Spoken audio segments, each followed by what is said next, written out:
Это последняя фотография Мухамеджана Касымова.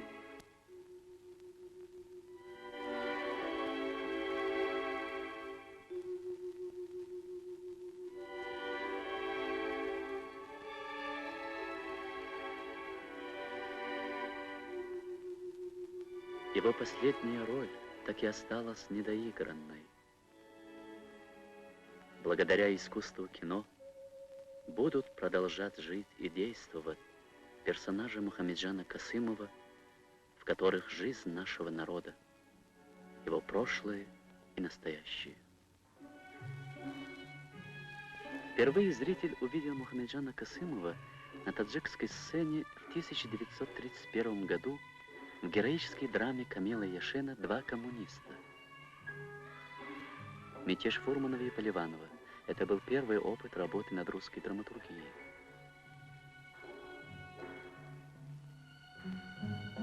Мубориза Абдулхаха Усманова. Постановку одной из первых таджикских пьес театр осуществил в 1933 году.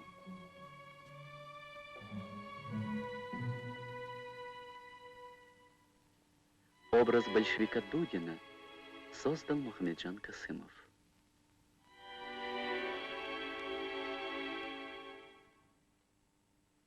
Первые шаги в театре принесли успех талантливому актеру. Он становился профессионалом.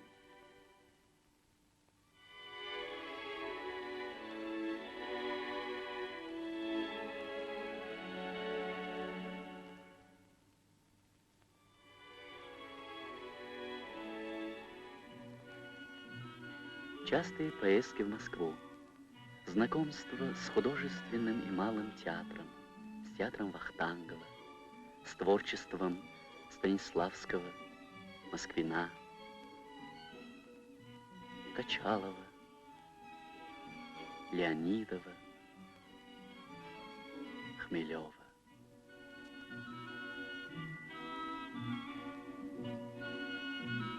Началась учеба всего коллектива.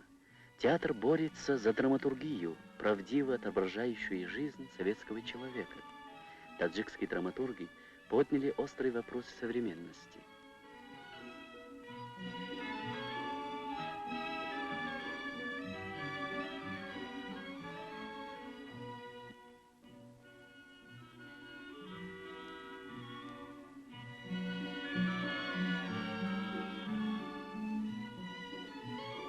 Ведущими актерами стали Миркарим Саидов, Мухамеджан Касымов, Софья Туйбаева, Гульчихра Бакаева, Абдрахман Саидов, а главным режиссером театра Ефим Метельман.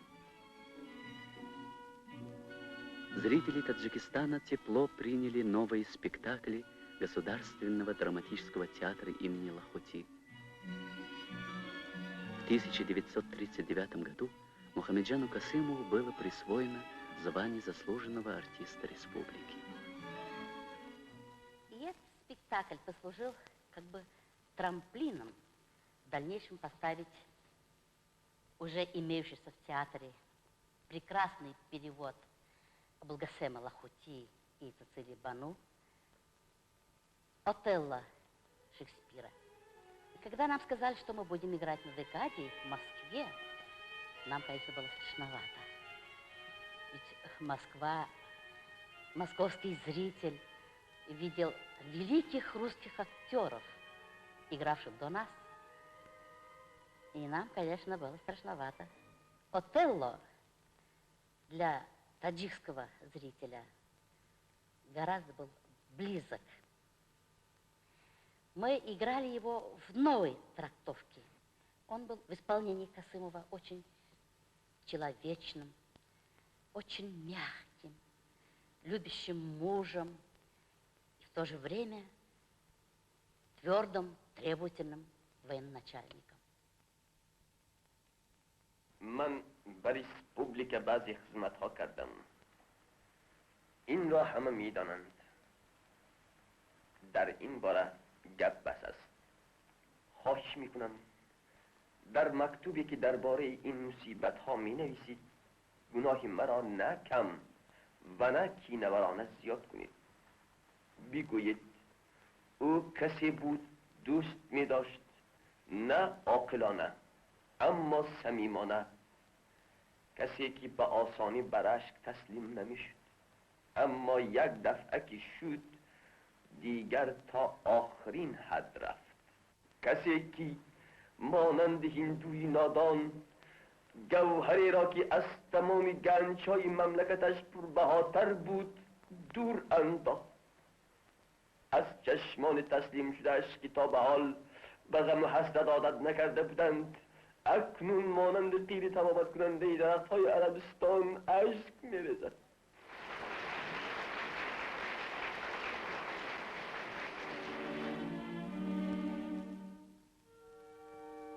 В 1941 году Мухамеджан Касымовичу удалось создать колоритный образ главаря басмачей в народной героической драме Сатима Улугзаде «Краснопалочники». Он создал обобщенный образ врага с точки зрения психологии, с точки зрения актерского мастерства. Этот образ очень был тщательно разработан. Если в первом акте Касымов показал восточного деспота, то в последних картинах он показал разбитого врага, обреченного на гибель врага. Декадные спектакли продемонстрировали возросший уровень таджикского искусства.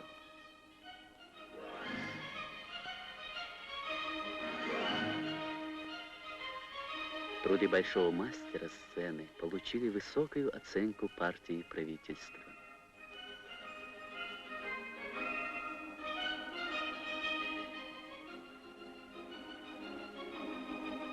В 1942 году народный артист СССР Мухамеджан Касымов снимается в кино. Наши.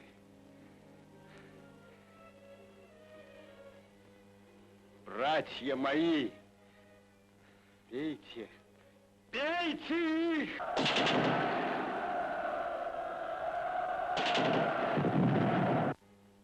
Баня.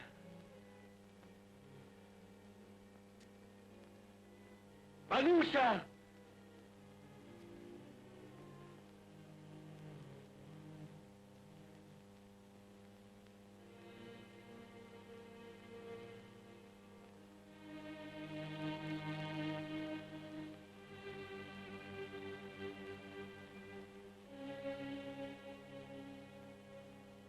Ваня, клянусь отомстить за тебя.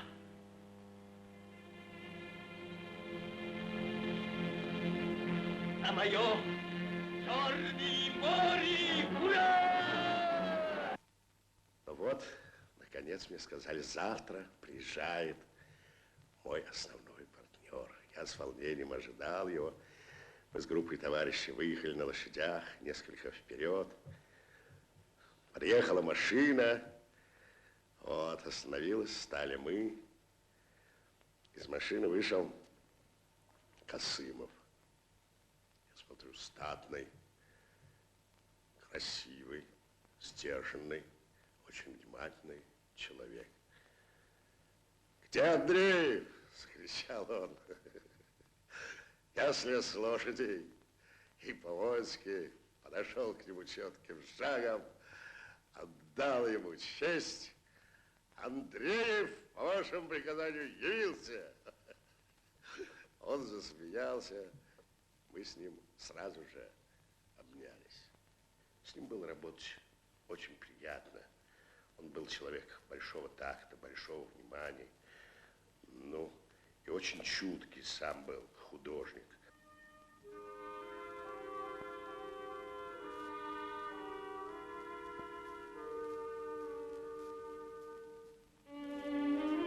В суровые годы войны таджикские драматурги посвятили свои произведения теме патриотизма, любви к родине, стойкости, мужеству советских людей.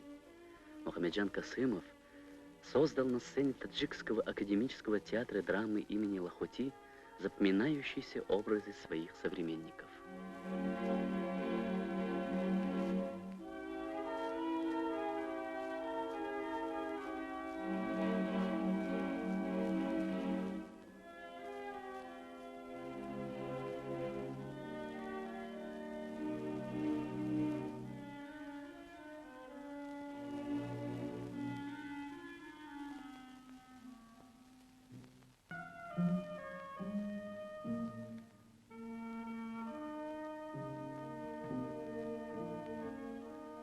Касымова манит драматургия. Он пишет пьесы, ставит их сам как режиссер. Он был художник творчески богатый, инициативный, ищущий, страстный и беспокойный в работе, требовательный в равной степени к партнерам и к самому себе. После войны Касымов создал ряд значительных ролей. Его герои – люди исключительные, незаурядные. Их отличает особая сила, воля, целеустремленность, обаяние. Актера влекут к себе могучие, возвышенные, цельные характеры. Созданные Касымовым героические образы, исполненные пафоса гражданского идеала, всегда подлинно человечны.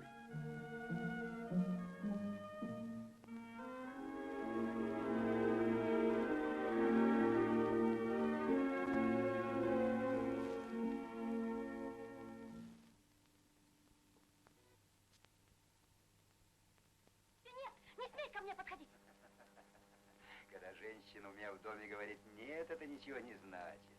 Где Едгор? Отвечай.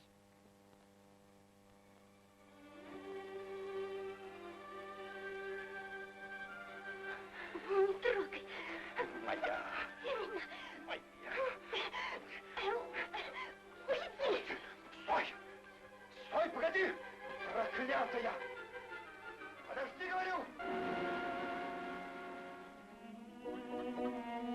В театре и на экране он сумел дать блестящее сочетание идейного политического искусства с предельно отработанной актерской техникой, с высокой художественностью исполнения.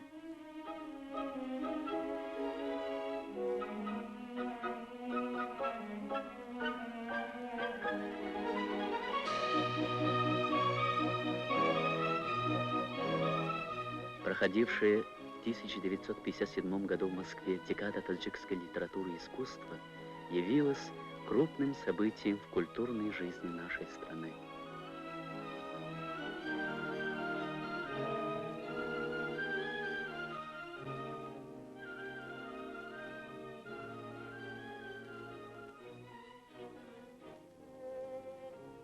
ای جلاد پست دست خونین را نگه دار نزن این فاحشه را پشت خودت را همچین کاری کن خودت هوس داشتی به کاری که در جزایش او را میزنی هیچ کس این دار نیست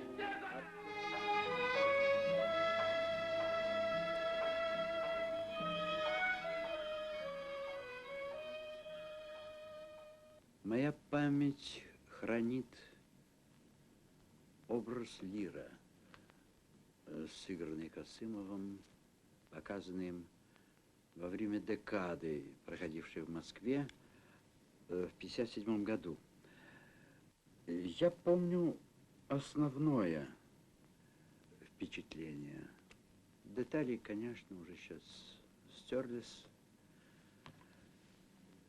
А основное впечатление чего-то значительного, умного, обаятельного, самобытного, своего, ни на кого не похожего. Вот оно сохранилось. Конечно, это настоящий был артист, художник с богатым внутренним миром. Артист сливается с образом. Он не просто играет, не просто показывает. В этой убедительности главное и основное достоинство спектакля. Вернее, было бы сказать, именно Касымова, этого великолепного, чудесного артиста. День актера был загружен. Репетиции и съемки, чтение ролей и спектаклей, радио, телевидение и общественная деятельность. Касымов с особым вниманием следил за судьбой молодых актеров.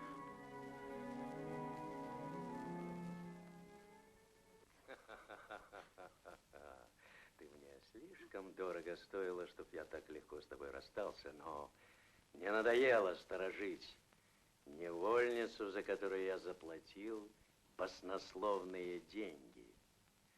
И поскольку нет у меня уверенности, что ты опять не сбежишь, я решил продать тебя по сходной цене. Сам великий визирь купил тебя для рудаки.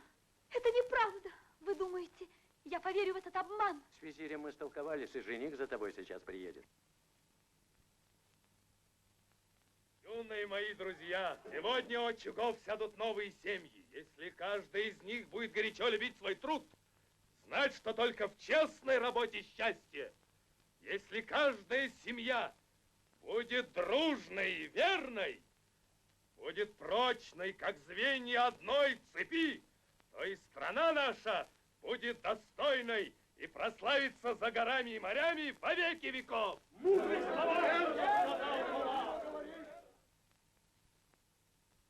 Ничего не скажи. Все, что скажешь, я знаю. Познакомься. Это солдат. Ему 20 лет. Он уже ранен. Он прошел от Бреста и до самой Москвы. Сейчас он женился, и ему надо жить. Бланк ордеров при тебе? Подписал чистый бланк. Бери 2 милиционеров и иди вместе с ним. Куда он укажет, в Силай. Не будут пускать силой в Силай. Жизнелюбивый, хлебосольный, он любил шутить, петь песни и слушать.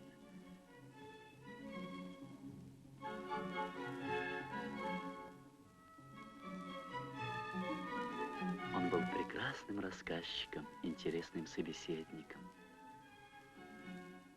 Мухамеджан Касымов был выдающимся актером. Каждая встреча с этим большим, любимым в народе артистом приобщали к высокому искусству полнокровной жизненной правдой. 40 лет на сцене и на экране, и все же сколько несыгранных ролей, сколько несостоявшихся открытий, сколько потрясающих образов еще мог бы создать Мухамеджан Касымов.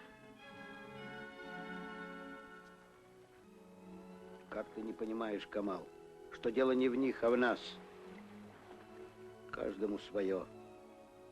Надо жить, как велит сердце. Нет, я такой глупости не сделаю. Меня с моего места только на мазор с оркестром. Прощай, дорогой товарищ. Бом-бом-бом, бом-бом-бом, бом. Смотри, Камал, а то эти при жизни бом-бом-бом прощай сыграют. Выбросит тебя жизнь. Вот так.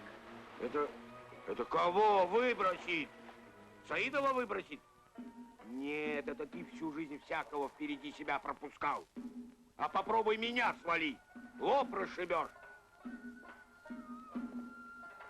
Эй, молодежь, с кем потягаться?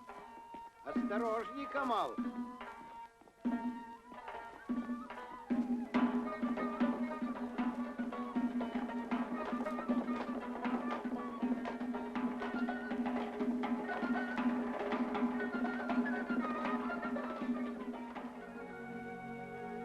Его жизнь оборвалась в 1971 году, в самом расцвете творческих сил.